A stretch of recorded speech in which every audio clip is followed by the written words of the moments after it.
안녕하세요. 유재현입니다. 안녕하세요. 이재욱입니다. 추석이 얼마 남지 않았는데요.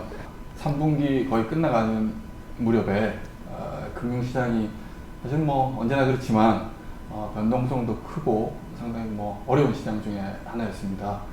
그럼에도 불구하고 사실 주식은 성과가 그렇게 나쁘지 않았었는데요. 주식시장은 좀 어땠나요? 일단은 절대적인 성과를 보면은 작년에 굉장히 좀 어려운 환경을 겪고 이번 연도에는 좀 더 어려울 거다 이런 예상과는 다르게 성과가 괜찮았는데요. 그래도 이게 지역별이나 업종별로 성과가 좀 차이를 많이 보이는 모습을 보였는데 그래도 전반적으로 이 주식시장 성과가 괜찮았습니다.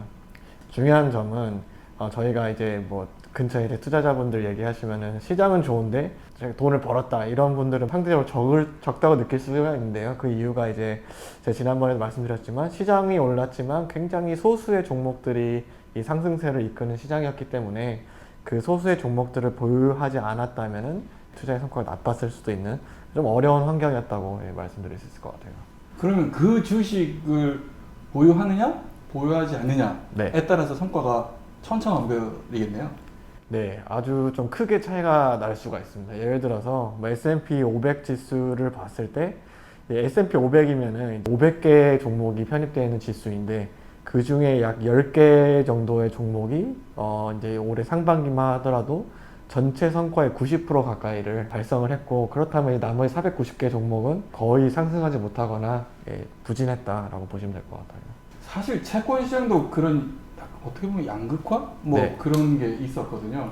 우리가 일반적으로 경기가 안 좋을 때 흔히 이제 생각하는 게 경기가 안 좋으면 금리를 내릴 거고 그러면 국채 시장은 좀 좋을 텐데 크레딧 시장은 아무래도 신용 위험이 있으니까 그렇게 좋지 않을 거야 라는 생각들이 사실은 일반적이잖아요. 근데 올 들어서 경제 성장이 둔화될 것이다 라는 얘기들이 있고 실제 또 둔화가 되고 있긴 한데 그럼에도 불구하고 물가가 높기 때문에 금리를 계속 올리면서 어떻게 보면 성장이 둔화되고 있는데 국채 성과는 오히려 그렇게 좋지 않고 네. 크레딧 채권들은 사실 성과가 좋았어요. 특히 크레딧 채권 중에서도 어떻게 보면 상대적으로 위험이 좀 높다라고 할 수 있는 하이힐드 채권이라든가 아니면은 이머징 채권들 그런 채권들은 상대적으로 절대 성과도 상당히 괜찮았고 그리고 국채 같은 경우는 반대로 경기 둔화 사이클임에도 불구하고 성과가 절대 성과 측면에서는 그렇게 좋지는 않았던 것 같아요. 아무래도 좀 이렇게 말씀하신 대로 시장의 양극화도 있고 여러 가지 저희가 연초에 예상했던 그런 환경과는 다르게 흘러가는 부분들도 있고 향후 투자를 하는 데 있어서는 어떻게 이제 앞으로 투자를 해야 될까 그런 고민들이 많이 생기실 것 같아요. 9월이 지나고 이제 어느덧 연말이 다가오고 있는데 이제 연말도 연말이지만 이제 내년에 또 어떻게 투자를 해야 될지 그런 걸 고민을 좀 하신 것 같은 채권 쪽에서 어떻게 보시나요? 저는 네. 채권 쪽에 종사하는 사람이어서가 아니고 채권을 반드시 어떤 형태로든 투자를 해야 된다. 네. 그리고 지금 시장 상황은 채권 하시는 분들에게 그렇게 나쁜 상황이 아니다라고 생각을 합니다. 물론 사실 주식도 저는 나쁜 자산이라고 생각하지 않고 당연히 투자자들이 투자해야 되지만 앞으로 나타날 수 있는 변동성 이런 걸 생각하면 그래도 조금은 채권 쪽에 비중을 좀 더 두시는 게 낫지 않나라는 생각을 저는 개인적으로 그렇게 하고 있어요. 물론 다른 생각을 가지고 있겠지만.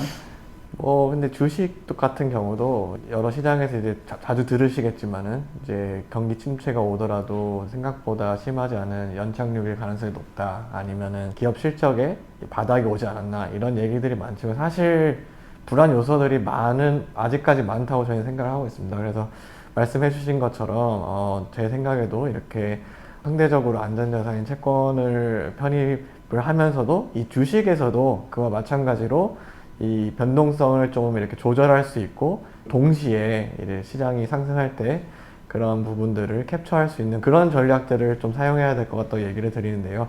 제가 누누이 말씀드리지만 저희 생각에는 앞으로의 환경에서 이제 우량성이나 아니면은 이 방어적인 포트폴리오를 구축하는 그런 액티브 주식 전략이 좋을 거라고 생각을 합니다. 저는 네. 이제 최근 뭐 한 1년, 1년 반 정도 시장을 돌아보면 과거 몇십 년 역사하고 비교했을 때 가장 좀 특징적인 부분 또는 가장 좀 이건 좀 아닌데 이런 부분들은 뭐냐면 흔히 우리가 교과서에서 국채는 대표적인 안전자산이다. 그렇기 때문에 이 국채라는 이 자산을 위험자산, 아마 금융시장 내에서는 대표적으로 주식이 네. 될 거고 또는 채권시장 내에서도 위험자산이라고 하면 고수익 채권이나 네. 이머징 채권이 될 텐데 이렇게 안전자산과 위험자산을 함께 한 바구니에 담았을 때 사실 분산 효과를 극대화할 수 있다라는 게 우리가 책에서 배웠던 얘기들이고 네. 또 지난 뭐 20년, 30년간의 시장의 움직임을 보면 일반적으로 그렇게 움직여 왔는데 지난 1년, 2년간은 사실은 거기에서 상당히 괴리가 네. 있었어요.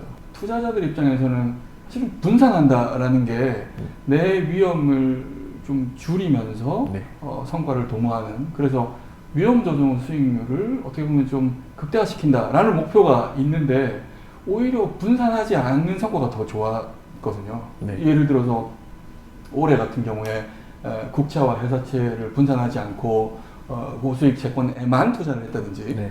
아니면은 주식에 특히 미국 주식이 대표적이잖아요. 그러니까 국채에 투자하지 않고 미국 주식에만 투자했다든지 그렇게 되면 사실은 훨씬 더 성과가 좋았거든요. 네. 그러니까 분산 투자를 하는 분들이 상당히 힘든 시기였어요. 맞습니다. 그게 이론적으로도 옳고 경험적으로도 옳다고 여겨지지만 실제 성과로는 전혀 도움이 되지 않았거든요. 네. 지금부터 앞으로 1년, 앞으로 2년, 앞으로 3년을 봤을 때 또 그럴 것인가? 네. 그런 분산 효과가 그럼 안 나타날 것인가? 사실 그거를 시기를 특정한다는 게 쉬운 일은 아니지만 네. 저는 그런 분산 효과가 분명히 나타날 것이다 네. 라고 생각을 해요. 그래서 국채를 시장 포트폴리오, 그러니까 바구니에, 투자 바구니에 일정 부분 투자를 하는 게 네. 지금은 위험 조정 후 수익률을 개선시키는 데 훨씬 도움이 되지 않을까라고 생각을 합니다. 물론 주식도 아까 네네. 우량성이 있는 주식을 말씀하셨지만 근데 할 수만 있다면 채권 쪽의 비중을 조금 더 갖고 가는 게 더 낫지 않나라는 생각은 네. 하는데 어쨌든 네. 분산의 효과가 나타날 수 있는 가능성이 있다.